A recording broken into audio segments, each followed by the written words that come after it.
Well, today's guest is an author, speaker, devoted dog dad, a DJ, and he's president of Prague USA LLC and a partner at ForwardPath.ai, a part-time Canadian, part-time Floridian. Welcome to my guest, Glenn. Where are you joining us from today? Hi, Jennifer. Thanks for having me. Today I'm in Canada and I'm in near Toronto and I'm going to Europe on the weekend for a business trip to visit some suppliers in Sweden and then I'm back for a week and then I'm there for a week and then when I get back I'm heading with my dogs to Florida for a month and then back to the Canada area, hopefully for the balance of the summer. Okay, back and forth and around and Yeah, around. yeah. That's fantastic. Well, I you set the you teed it up nicely. So you're going to meet with suppliers abroad.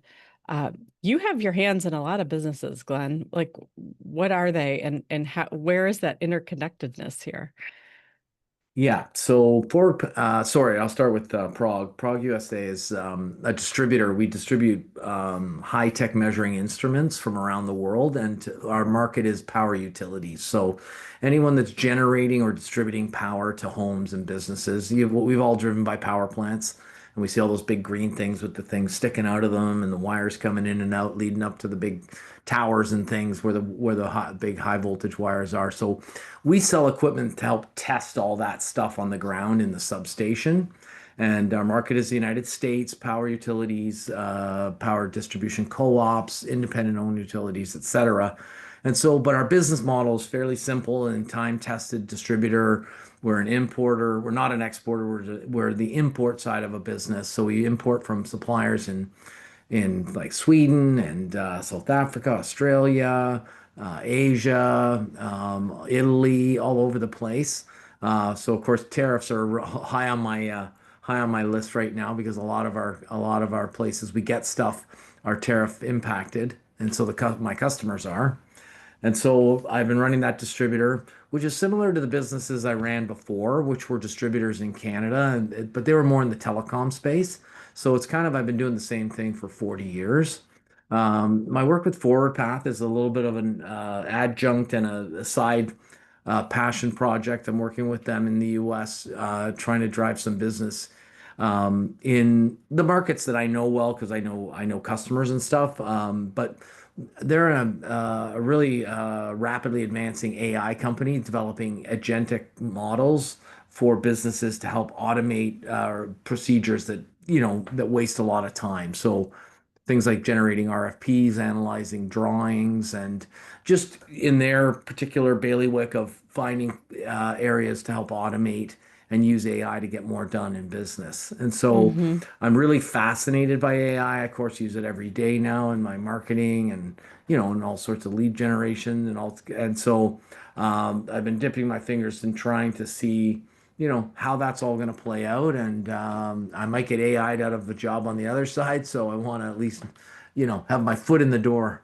in case I need a backup plan, right? It's like counterintelligence. Like Yeah, yeah, go figure it exactly. out so Yeah, you know what to how to mitigate yeah. it. That Good that's point. Yeah, fascinating. yeah, Yeah. yeah, yeah. So I am fascinated to hear about this book you wrote because it's a sales book, Yes. and and if you can help sort of set the stage a little bit around you know you're in these Sure. what feels like vastly different industries, AI, passion project, importer of like testing equipment for a Yeah. very Right. specific type of industry. You come from Yeah. telecom. So is the sales thread your connective tissue here, or is there something else? Well, so yeah, so I kind of started in sales. Well, not immediately. I actually started in the federal government. They kicked me out for working too hard, and my boss said I needed to get a job somewhere else, and so I got a. He said go get a job in sales. So in 40 years ago, in 1985, I got my first sales job, which was at a company that's not dissimilar to the business that I'm in now in Florida, but selling. It was selling general purpose electronic instruments in the Canadian market, and really, like as we like to say in the sales world, like nothing happens at any business until something gets sold, right? Like if you don't get a customer, which has to usually get sold in order to become one, there's nothing Mm-hmm. for anyone else to do. You could have the smartest engineering group, the smartest, fastest production team, the best quality assurance group. Accounting could be top notch, packaging and branding could be amazing.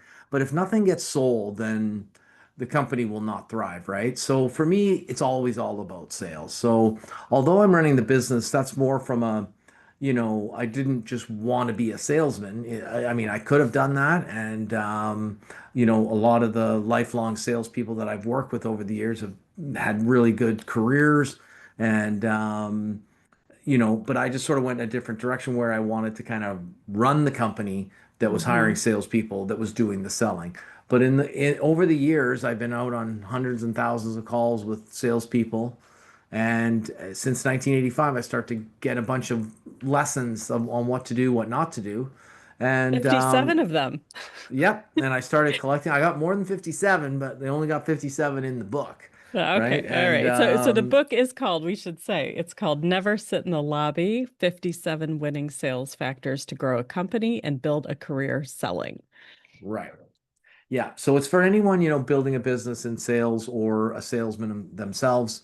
Um, and a lot of them are anecdotes and lessons that I learned along the way and habits that I decided that were important and I found them important to share. And I like to share them in a way that's meaningful, funny, shocking or otherwise memorable in its own way so that you can remember it and apply it later because most of the rules, they all stand alone. You can read them one at a time. You can flip to any page and read a rule and then move on, put it down, pick it up, read another one. But together, they all become a series of what I call not being a pain in the ass. And so I really, really work hard at being a pleasure to do business with. So the real subtext to the book, the subtitle that's not written, the subtitle is how to Mm-hmm. get, act, and stay in front of your customers and to be a pleasure to do business with always. And that's the gist of the book, or the gist of the book. How to get in front of them, stay in front of them, act in front of them, and how to always be a pleasure to do business with. And people are like, well, of course you want to be a pleasure. And I'm like, well, actually, I have lots of competitors that do really well, but they're not a pleasure to do business with, right? Mm-hmm. And they can be quite a chore, right? Like, yeah, I mean, don't quote me on this, but I hear that, buying a Ferrari or whatever can be quite an ordeal. You have to qualify for certain cars and work your way up. I mean, that's not a pleasure to me. Like that's a gauntlet, right? So the business that I sold in 2022, that's where I really honed in on trying to build and from the ground up, a set of principles where people were happy to deal with us, whether we won the business or not, right? Because you don't always Mm-hmm. win, right? And so that's Right, that's the right. other point, right? It's not so much obviously you're a pleasure when you get the order. It's what happens when you don't get the order, right? You turn into a lunatic, right?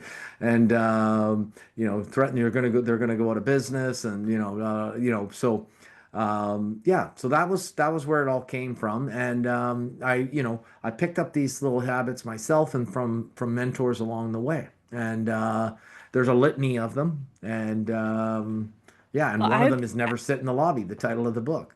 So are so what does that mean though? Does that mean not sitting in the lobby? What is yeah, that's funny that you say that because what if people say, well, should I sit in my car? And I'm like, well, no, pace the lobby, damn it. you should arrive in the lobby on time.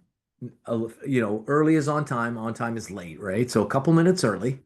And once you get there, you should announce yourself. And this is in the middle of a little string of rules. It's right sort of in the dab in the middle, which I can expand on for you, but once you get to the lobby, you want to sort of announce yourself and not sit down. It's that simple. Never sit in the lobby. Don't sit down, pull out your phone, start communicating with your spouse about who's picking up the milk and what we're having for dinner, you know, because what ends up happening is, or you're flipping through magazines or you're calling another customer, whatever it is, it'll always be the worst timing. The person's going to walk out. They're going to be standing. You're going to be sitting. You're going to be distracted. And it all becomes not a good look, right? Hmm. You might be completely distracted based on what you allowed yourself to get engaged in. So I just show up on time, announce myself, and then I wait at the door for the person to walk through. And And then they're like, well, what if you're 15 minutes early? Like, you gonna stand there for 15 minutes? And I'm like, well, no, because there's other rules for that. So when you're 15 minutes early, which I recommend, you should be 10, 15 minutes early, you do sit in your car, but you're practicing another rule when you're in the car. And so that's when you practice the never forget a face. And so so I pull into the parking lot. I'm 10 minutes early. I'm not going to go stand there for 10 minutes. So I pull out my phone or my laptop, whatever I'm using, and of course in 1985 I had a call book, right? And so the where we recorded everything in a call book, and it was these little flippy things in a small little binder, and you could put them in and out really easily. But that's, of course, now a CRM, and it's on your phone, it's on your laptop, your tablet, Mm-hmm. whatever. Doesn't matter. Nowadays it's so much easier. You whip out your tablet and you go to the company in the CRM and you say, how many people have I met here? Right? Because a lot of the sales guys that I deal with are dealing with a territory, Boston, Toronto, New York, something, or maybe Canada or Southwest, Midwest, Northwest, whatever. And they repetitively visiting clients. It's not a one and done thing, right? So Sure. if I'm covering the Toronto area, the Boston area, I'm going to go to Honeywell on a repetitive basis. So I'm going to whip out my CRM and I'm going to look at Honeywell and I'm going to say, who have I met in this office of Honeywell? And I'm going to see that it's Jack and George and Bob and Sally, right? And what I'm going to do is remember their face. And so I'm going to take that time, that 10 minutes, and if I have to go to LinkedIn because I can't remember who they are, I'm going to go to LinkedIn, look at their photo, and I'm going to bring it from the back of memory, which is very long term, to the front of my memory. And the reason why is because other rules I'm going to practice once I get to the lobby. But now I've re-remembered them. So when I bump into them later, I don't have to remember them then. Because that Mm-hmm. split second, if you've ever been at your kid's soccer game and the family walks Oh up and yeah. they're like, "Oh, Jennifer and Bob, your husband, whatever your husband's name is or whatever." And you're like, "Oh, hi, it's so good to see you." And they're like, "Oh, they don't remember our names." Right. And guess what? That isn't a good look, right? Step one in not being a pleasure to do business with. So never forget a face, right? So that's very important to me, right? So you want to be always recording the people that you meet, and then you want to go and you want to, start attributing things so that you can remember them later. But when you're in the lobby, you're standing, you've been there for 2 minutes, the person walks out, right? And it's Bob or whatever, and guess who's with him? Sally, right? Well, you've already re-remembered her. So like, hey, Sally, it's so good to see you. And she's like, oh, you remembered me. It's Glenn is such a pleasure to do business with, right? And so Mm. I said, oh, thanks for coming down. And so the next rule immediately is always have something in your hand and something in your mind. So basically, you have something to give the person. It could be a quote, it could be a piece of literature, a catalog, or it could be swag, that you're using as to leverage to get in the building that day, right? But you always have something in your hand and you always have something in your mind that you want to talk to them about. I'm here today because I wanted to talk to you about the quote you asked for, or we're dropping off the new catalog. I want to just bring your attention to page 57 and the new whiz banger that we're selling. And I know you guys use whiz bangers all the time. And so we have a new one coming out. I want to make sure you know about it. Whatever it is, you want to have something in your mind, something in your hand, right? So that resonates with me so much, Glenn, because when I think back to the beginning of my career working in policy Yep. for the federal government on the side of the boundary. And my boss said to me, you always have paper. And what she Right. meant was you have to have something you hand them and leave Yeah. behind. I mean, we call Yeah. it collateral now in Yeah. marketing, the Yeah. branded stuff, the swag you mentioned.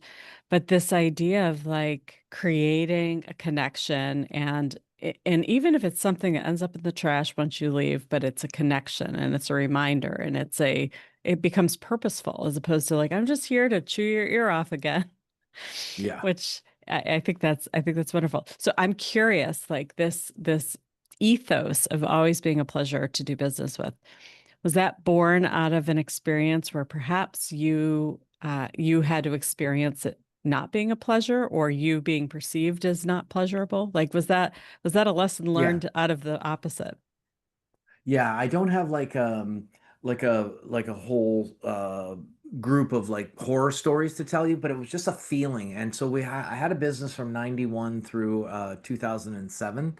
And towards the end, I realized that somewhere along the way, we either never had or lost the pleasure to do business with part.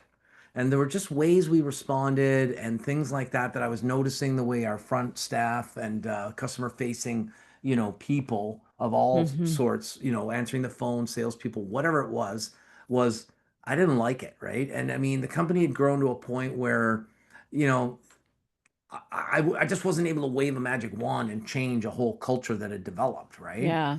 And the business changed. The business got sold, and then I had an opportunity to start a new business. And I thought, you know what? This time I'm going to build pleasure to do business from the ground up, and it's going to be part Mm. of the whole structure of the company.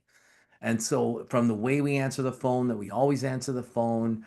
For instance, now I sold the business, of course, and private equity owns it now, and I worked there for a while, but I left, and that's when I moved to Florida. But the when you on the phone system, when you like you get mad when you dial like a company and you go zero Customer zero zero zero zero, service.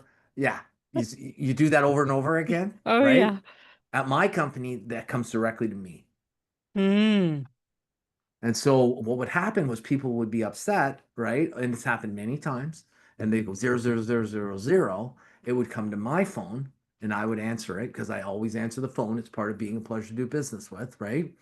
Um, and that is also in the book. And the the and then they would say, oh, blah, blah, blah, blah, blah, whatever. But eventually it would come out and say, well, like, I'm the owner and the founder of the business. So if I can't help you, no one can. Because they're like, oh, I need help and this and that and whatever. Like, and they're like, the owner's answering the phone. And I said, well, when you hit triple zeros in my firm, it comes directly to the owner. Right. And people are like, oh, wow, that's interesting. But the real point is that our system, you always get a live person. Right. And so, but then they could forward you to someone, and then you could get a voicemail, and you don't want to do that, or you want to like bounce back out, and so, um, yeah, I'm not sure how I completely got on that topic, but the whole point was that you know that was what I created in the new business, that we were always going to answer the phone, right? We weren't going to like immediately rush out to get an automated attendant, right? Which Yeah. I Yeah. can't stand those things. We're a sales company, like theoretically we want to be talking to the people that are phoning us, right? So Sure. Sure. No, and I think that it really speaks to uh, this idea of like culture is driving the business, and you set with an intention to build yeah, culture at the core of what you yeah, wanted how you, and so it shows up in the operational side of like how we answer calls and talk to people, but it like it's that when you bake it in, when the culture yeah, represents you as the principal, it's going to show up in how successful your business is. So, right. in your experience then, like being in leadership and setting the tone and growing and selling businesses with that as part of your core ethos, um, do you hire for that? Do you fire for that? Is it a real principle in how you actually Yeah. administer your growth? So, yes, like directly, indirectly, yes, we do in the sense that in the business that I left and now I'm building a new business. It's a business been around a long time, but it's a smaller company, so we're building it up. But in my last company that I ran for 18 years, we use the EOS model. And so, of Hmm. course, they have a very established system. And that's where a lot of my language skills have been evolved to use their language. So they're talking about core values, right? And right person in the right seat and things like that. And you hire, fire, motivate according to your core values, right?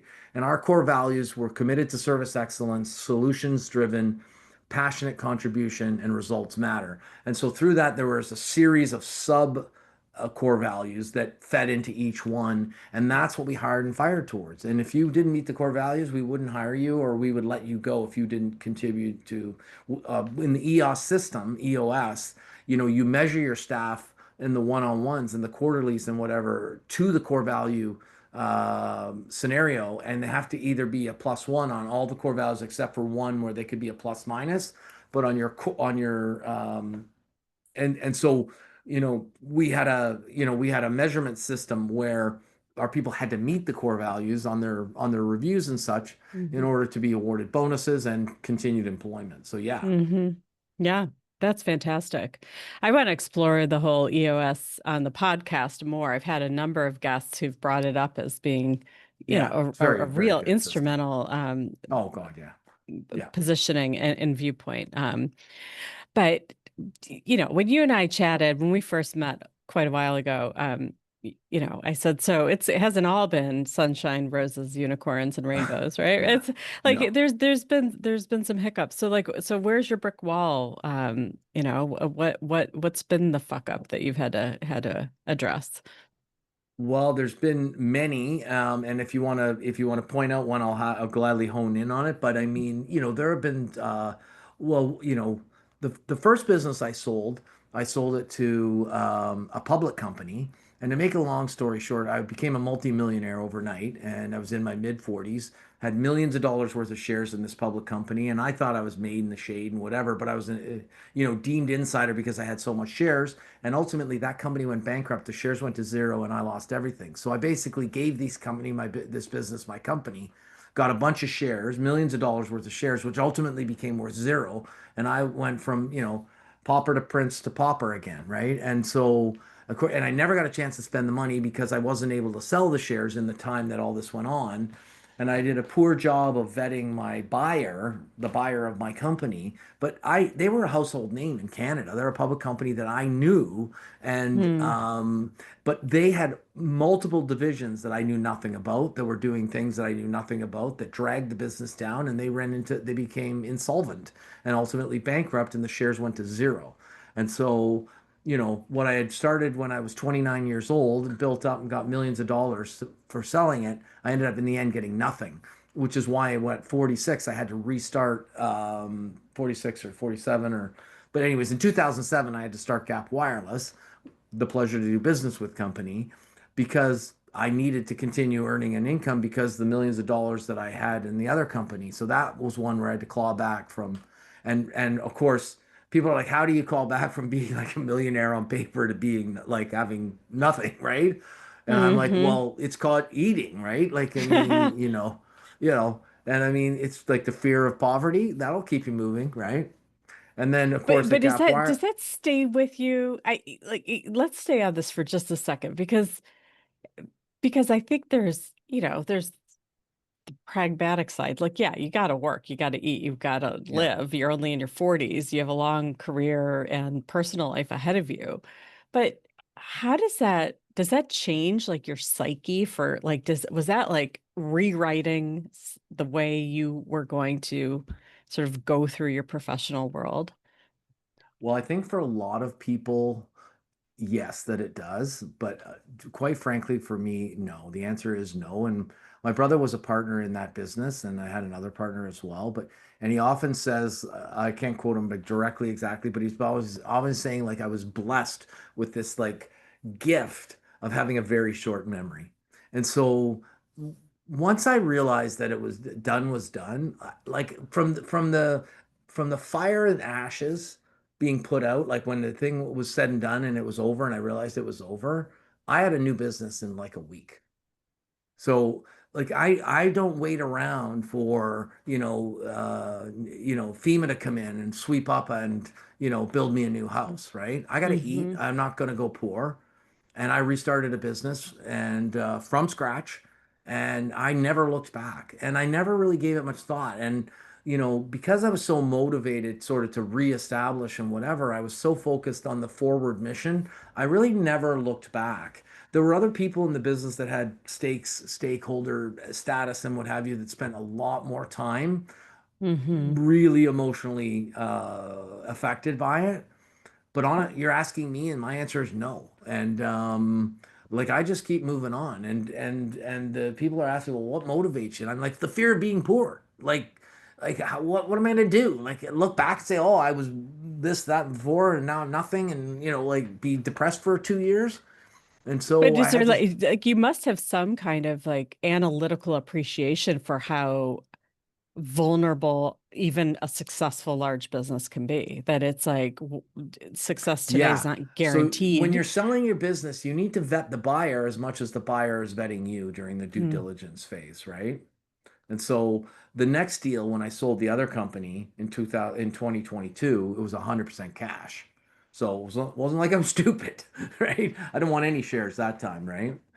So it was a cash deal, right? And so you, of course, learn that. And of course, you spend more time figuring out who are the owners of the business, what are their full resume and, their pedigree and whatever of the business, of the owners of the business, and the this and the that. But even then, I went from, the public company sort of thing was quite different than moving to private equity. And there were things I learned in private equity that I never kind of would have had, like I wouldn't have learned that in that other, because the private equity is a completely different animal, which I Yeah. don't really understand. It's not my world, and but they operate differently than just a regular business, right? They do the math differently, and they're rolling things up, they're amalgamating, they're cross-pollinating and whatever, right? So, but those are lessons that I'll take into the next iteration of whatever. But yeah, so you try to learn from it, but I didn't really dwell on it. So That's great. So I have to ask, Glenn, yeah. where does DJ fit into all of this? Yeah. So that I'll have you a quick aside. So in 1991, when I started my first company that I sold for Hmm. millions of dollars and then ended up with nothing. So when I started that company, I approached the company that I was working for with the business idea, and I said, "Hey, look, I've got this great idea. I would like to pull a tiny bit of your technology off your business and focus on just this little piece.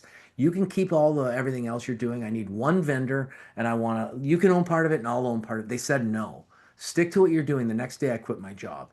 I'd been married for 6 days, forgot to tell my wife, went in, resigned, and started a company all in that amount of time, right? So, I just kind of did it, right? And because I was so committed to it. And of course, they're like, I don't think your idea is going to work. And of course, it was all based around the cell phone industry, right? And telecom, building the telecom network. Of course, the cell phone never went anywhere, as we all know that. Like, no one needs a cell phone, right?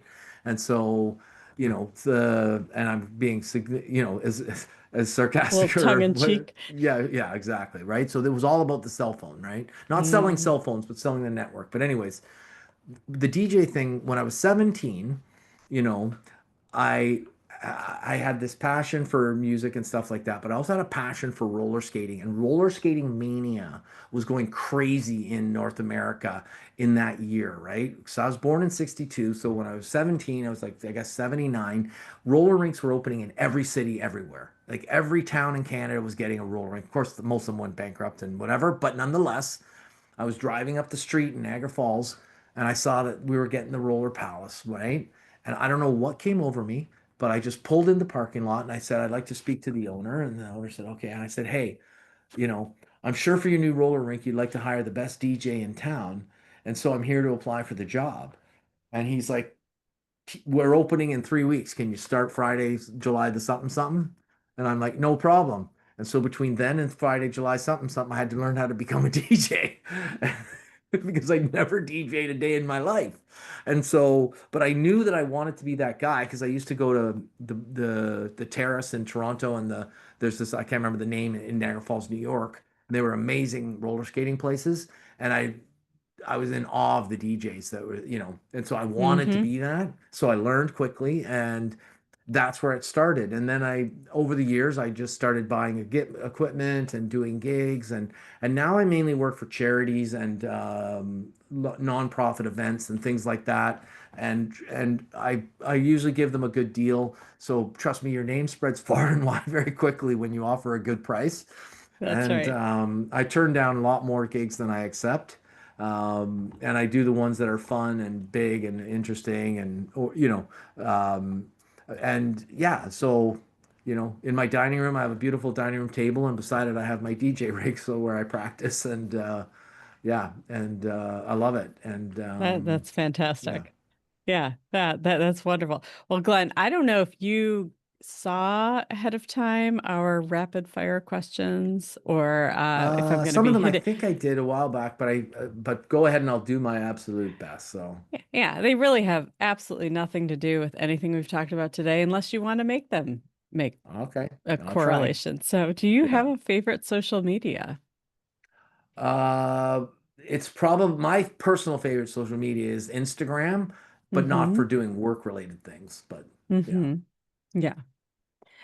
Do you like the reels or more the photo yeah, posts? Yeah, the yeah, reels. Yeah, yeah. yeah. Addictive stuff, isn't I it? love reels. Yeah. Yeah, yeah. So, is there a book you always recommend? The main book that I always recommend in general life is The Power of One by Eckhart Tolle, which is Mm. it's a really, some people have heard of it, some haven't or whatever, but it's really about focusing and getting outside of your ego and trying to make decisions, that aren't ego-centric, right? And it really helped me a lot. And so I do recommend it in sales and stuff. I often recommend Never Split the Difference by Chris Voss, but my absolute go-to of all time is always the books by Eckhart Tolle. So, That's great. We'll link to that yeah. in the show notes for this episode. So, Taylor Swift, yay, nay, or don't care? I'm a don't care, but I respect the hustle, bustle, Hmm. and I really have a passion for the live music, and live music is really my passion over the DJing. I Hmm. haven't, I don't do it now, but some years back I had quite a thing of helping bands with their sound, and so I love her that whole show that she puts on, and the financial aspect of what goes behind that is incredible to me. So kudos to Taylor for that. Yeah. That's fantastic. And I know you're traveling coming up for work, but where do you want to go on your next vacation, your non-work travel? Yeah, so the places we've been liking to want to go are different places in the Italy, France, Spain, Greece kind of area and stuff like that. Of course, we can't bring the dogs on those trips, so they're time limited. And yeah, so that's and I'm Greek, so I can't keep telling me I'm gonna like retire to Greece someday. Whether that happens or not, we don't know, but yeah, I love going to Crete, and I think our next place in Greece we're going to go to is Corfu because we've never been there. So Yeah, Greece is definitely one of my sort of near-term goals yeah, yeah, for vacation. It just looks absolutely amazing. Yeah, phenomenal. So your last name's Greek, so it's Poulos. Am I Poulos. saying that Yeah, right? yeah. Poulos. Yeah, fantastic. Well, Glenn, this has been a lot of fun chatting. I really appreciate your time and your Thank you. perspectives, and it's been a pleasure talking with you today. Oh, thank you. It's very Thanks for important for joining me to us on hear the M that. Word. Thank you. Thanks, Jennifer.